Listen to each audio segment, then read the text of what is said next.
पुन्हा एकदा नवीन व्हिडिओमध्ये तुमच्या सगळ्यांचं स्वागत आहे। तर आज मी घेऊन आली आहे टॅमॅटोचं भरीत आणि मिरचीचं पण भरीत आहे।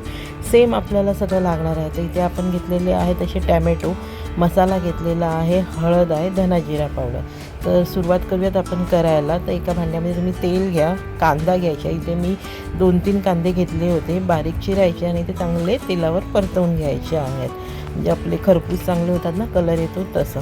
हा तुम्ही जी ग्रेव्ही मी आता जी दाखवते ना, तुम्ही कोणत्याही भाजीसाठी तुम्ही यूज करू शकता। ती अगदी इझी आहे, पटकन होण्यासारखी आहे। तर आता आपण ह्याच्यामध्ये चण्याचं पीठ ॲड करायचं आहे।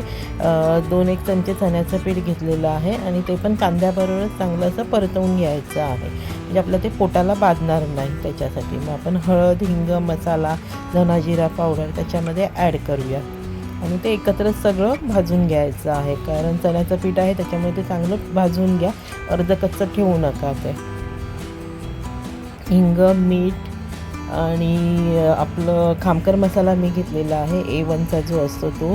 पुन्हा ह्याची लसणाची हे घेतलेली आहे, पेस्ट घेतलेली आहे, आलं लसूण पेस्ट। आणि इथे सुकं खोबरं घेतलेलं आहे। मेन ह्याच्यातलं आहे ते सुकं खोबऱ्याचं वाटण घ्यायचं आहे।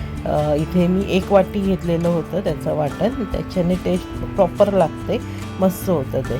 तर नक्कीच हे असं करून बघा तुम्ही। आणि कोणत्याही भेंडीच्या भाजीमध्ये, कोणती पनीरची भाजी जरी तुम्ही केलात आणि त्याच्यामध्ये हे सेम रेसिपी वापरलात ना, तरी पण चांगली होते। अंड्याचं भरीत पण असंच केलं जातं, त्याचा पण मी नक्कीच व्हिडिओ करेन। तर ते चांगलं परतवून थंड करून घ्यायचं आणि नंतर टॅमॅटोचे असे 4 भाग केलेले आहेत। मी पूर्ण कट नाही करायचं आहे, खालचं हे तसाच ठेवायचं आहे आणि 4 घ्यायचे आहे।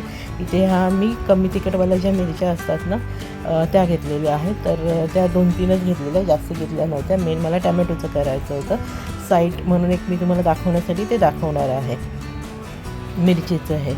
तर असं हे सगळं भरून घ्यायचं आहे, जास्ती भरून घ्या। हे नुसतं जरी तुम्ही चपातीबरोबर त्याचं हे खाल्लात ना, तरी खूप छान लागतं। चपाती भाकरीबरोबर किंवा भातामध्ये मिक्स करून जरी ती ग्रेव्ही घेतलात ना, जो मसाला असतो तो पण छान लागतो खायला। तर नक्कीच तुम्ही करा आणि मला सांगा कमेंटमध्ये की कशी वाटली रेसिपी। तुम्ही कमेंट करत नाहीत कोणी आणि लाईकही करत नाहीत व्हिडिओला लाईक करा, कमेंट करा, टोटली फ्री असतं ते, तुम्हालाही माहिती आहे। आणि मेन म्हणजे चॅनल आपलं सबस्क्राईब करा, म्हणजे अजून नवीन नवीन व्हिडिओ तुमच्यापर्यंत येतील ते। तर अशा प्रकारे हे सगळं भरीत जो मसाला आहे तो टॅमॅटोमध्ये भरून घ्यायचा आहे। सिमला मिरचीचं पण तुम्ही करू शकतात, अशाच प्रकारे करता येतं ते। इवन कारल्याच्या ह्याच्यामध्ये तुम्ही भरलात तरी ते चालेल। कारल्याचं हे चांगलं म्हणजे शिजवून घ्यायचं, मीठ वगैरे लावून, कडवटपणा जातो त्याचा। त्याच्यानंतर मग ह्याच्यामध्ये भरायचं ते मसाला सगळा।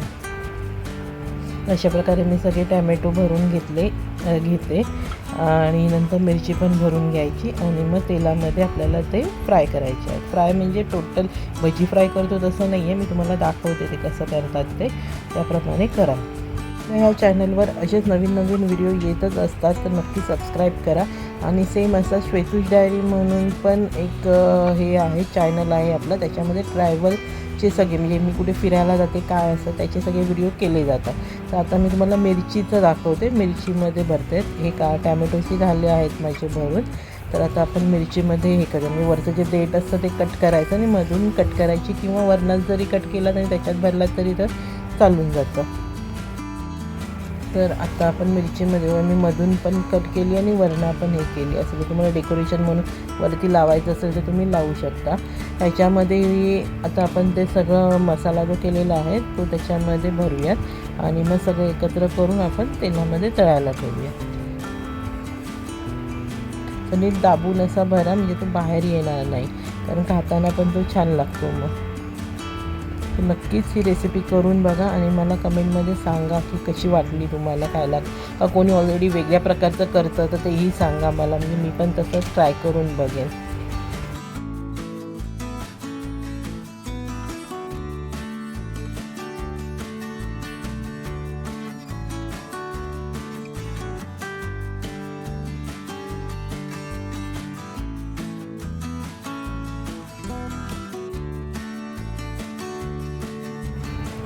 तर इथे अशा प्रकारे आपले सगळे भरून झालेले आहेत।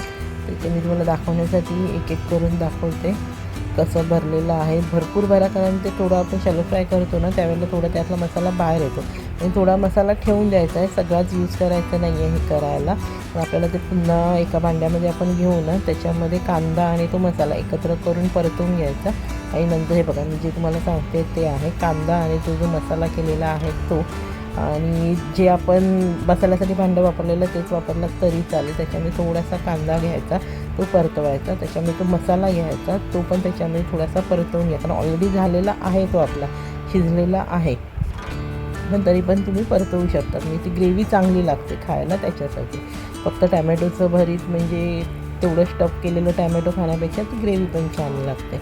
तर हा मसाला आता आपण त्याच्यामध्ये ॲड करूया. कांदा चांगला पोळून घ्यायचा, नाहीतर म्हणजे दाताखाली येतं ना तर कडक कडक, त्याच्यासाठी कांदा चांगला असा नीट हे करून घ्या. आणि मग त्याच्यामध्ये हा मसाला टाकायचा आणि मग तो पण असं पाणी थोडंसं घाला, नाही तर घट्ट घट्ट होतं. तर थोडंसं पाणी घालून तो मिक्स करून घ्या. आणि त्याच्यानंतर मग एक एक करून आपले टॅमॅटोचं हे बघा मी पाणी घातलेलं आहे, थोडीशी ग्रेव्ही करायची त्याची. आणि नंतर मग हे ते आपल्या ह्याला लावायचं नाही सॉरी, टॅमॅटो ठेवायचे त्याच्यामध्ये. तर आपलं हे परतून म्हणजे असं तेल सुटतं बघा त्याला, तर कारण आपण खोबरं वगैरे टाकलेलं आहे ना, त्याच्यामुळे त्याला थोडंसं तेल सुटतं. मग ते कलर चेंज झाला, तेल आलं त्याचं, की मग असं एक एक करून टॅमॅटो आपल्याला ठेवायचा. हे भरलेलं जे स्टफ टॅमॅटो म्हणता, भरलेलं सॉरी टॅमॅटोचं भरीत बोलू शकता, स्टफ टॅमॅटो बोलू शकता, जे आपण नाव देऊ तशी त्याची रेसिपी आहे आपली. आता पावसाळा आहेच, तर मासेही असे बाजारामध्ये कमी मिळतात. अशा प्रकारे तुम्ही करून खाल्लात तरी खूप चांगलं लागतं. श्रावणामध्ये वेगवेगळ्या रेसिपीचे व्हिडिओ आता मी अपलोड करणारच आहे, तर नक्कीच चॅनलला आपला सबस्क्राईब करा, म्हणजे तुम्हाला ते बघायला मिळते. थोडंसं पाणी ॲड करा, म्हणजे जे आपण ठेवलेलं होतं ना त्याचा जो मसाला असतो तो पण त्याच्यामध्ये जातो. आणि हे चांगलं परतवू द्यायचं, त्याच्यावर झाकण ठेवा, जे टॅमॅटो आपले कच्चे राहणार नाहीत. आणि मग आपलं झालं रेडी. हे दोन्ही बाजूनी सगळीकडनं परतवून घ्यायचे, हळूच काढा नाही तर ते फुटतं. तर घाई करायची नाही, अलगद चमच्याने एका बाजूने परतून झालं की दुसऱ्या बाजूने हे करा. व्हिडिओ कसा वाटला, आवडला तर नक्कीच लाईक करा, शेअर करा, सबस्क्राईब करा.